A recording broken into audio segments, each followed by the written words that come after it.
So, my dog, looking at my dog, giving her the old crazy eyes.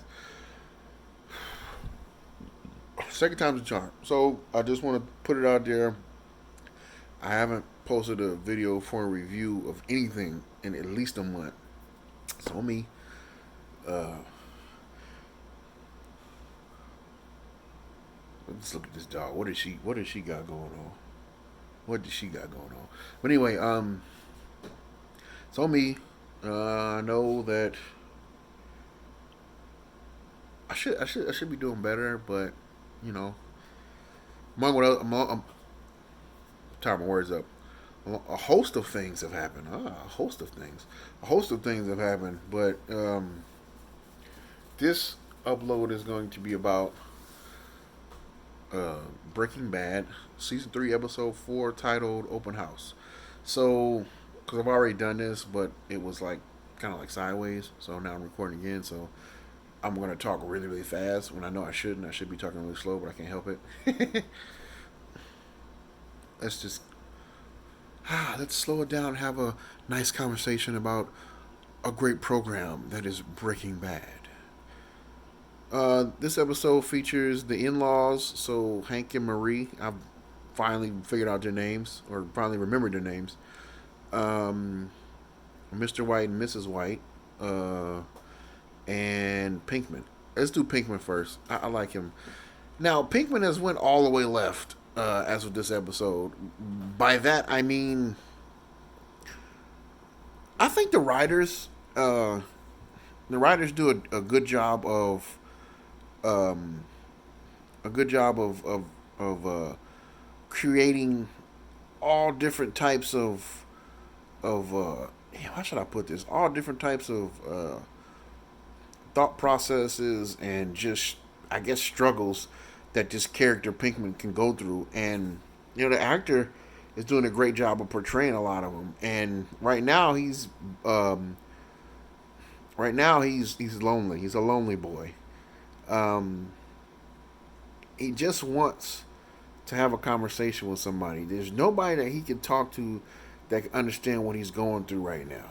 Nobody.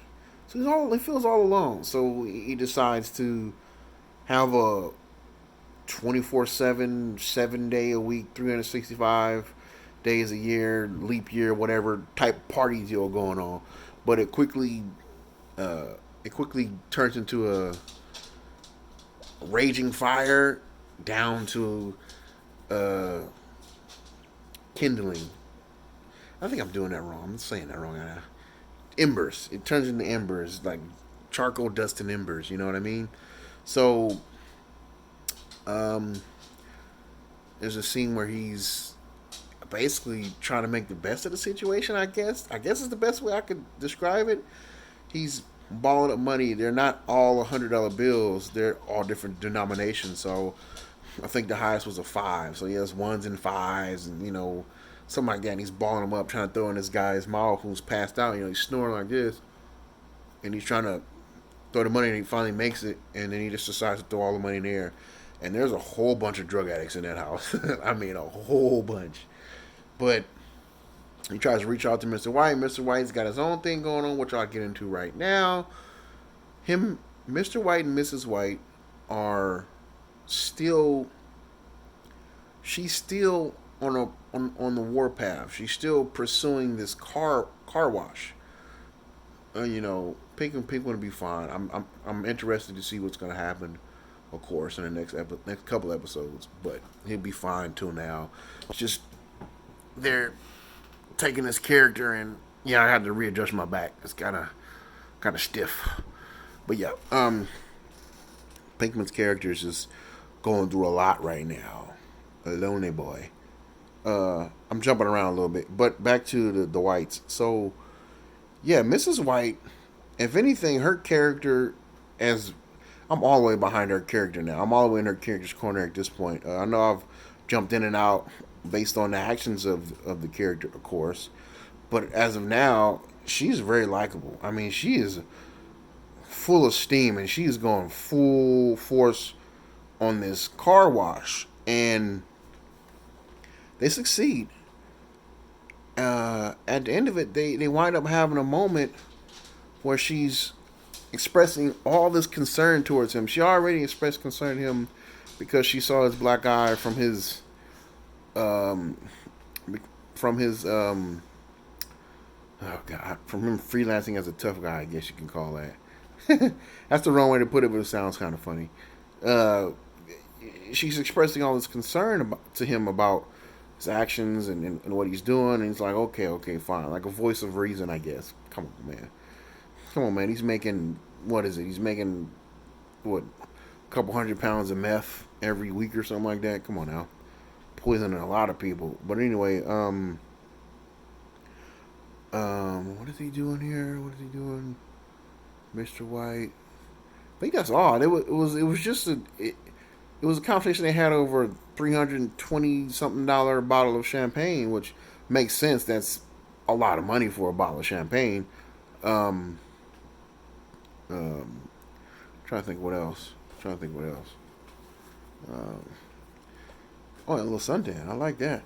Um, so yeah, I mean, I guess they might be, and they also might be the comedic relief from the whole episode. Oh yeah, also reminds me, this episode has two appearances by two comics I really like. So one is from Lavelle Crawford. Doesn't have much of a scene. Has to walk to the house in a funny manner to use the bathroom. Hey, you got to take what you can get. It's a hit show, and he gets a chance to be seen. Okay, and Bill Burr gets to be the fake investigator, which he had hair back then, which was like, wow, that showed you how old this show is. These are two fairly popular comedians right now, Bill Burr and Lavelle Crawford. Trying to think what else happens. I think that's all no, more definitely happened, but I think that's all I can speak on. I worded that wrong. That's all I can say without detailing the whole episode frame by frame, I guess. Um, so I guess the most interesting part would be the in-laws. Now, Hank is his name. He is he's still hanging on to what I would consider like this macho standpoint. I don't need anybody. I can do this all myself. But then as time went on through the episode, I'm like, well, maybe he's not macho at this point. Maybe he's upset. And now I'm guilty of I'm guilty of having this as something I've uh, given a phrase as displaced anger. So if you're angry about your situation, whatever it may be, and it's going to take a long time to fix, or or you feel like you can't get out, and there's nobody else that you can put that anger on, especially if it's not doing your work, if it's not exercising, punching something. If you can't release that anger, it's going to go to the nearest person, which is his wife, and his wife, the in-laws, Marie, I think her name is. She wasn't. Come to find out, she wasn't all the way mentally stable to begin with, but I guess not in a crazy way. It's like kleptomaniac, I think is the word, where she just can't. It's like compulsively stealing stuff. It's like okay. Um, she decides to go to a whole bunch of open houses. Hence the name of the episode, Open House. She decides to go to a whole bunch of open houses and fabricate everything about her life. My husband does this at this one, the next one, the husband does something else. I have kids, I don't have kids. But each house she visits, she winds up taking some from the house. And this is something that only will happen in TV land, as far as I'm concerned. One of the realtors decides to follow her to another open house to get back a spoon, a commemorative collectible spoon of all things. I know you stole that spoon. And then they get into an argument, pulling the purse. The purse falls, and just so happens there's a picture of the couple from the last open house she went to. Is inside her purse. Hits the ground. Of course, she gets off. Her husband still has some connections, friends, I should say. She gets off, no big deal. But, she breaks down in the process, and the officer's like, oh, there must be something more here.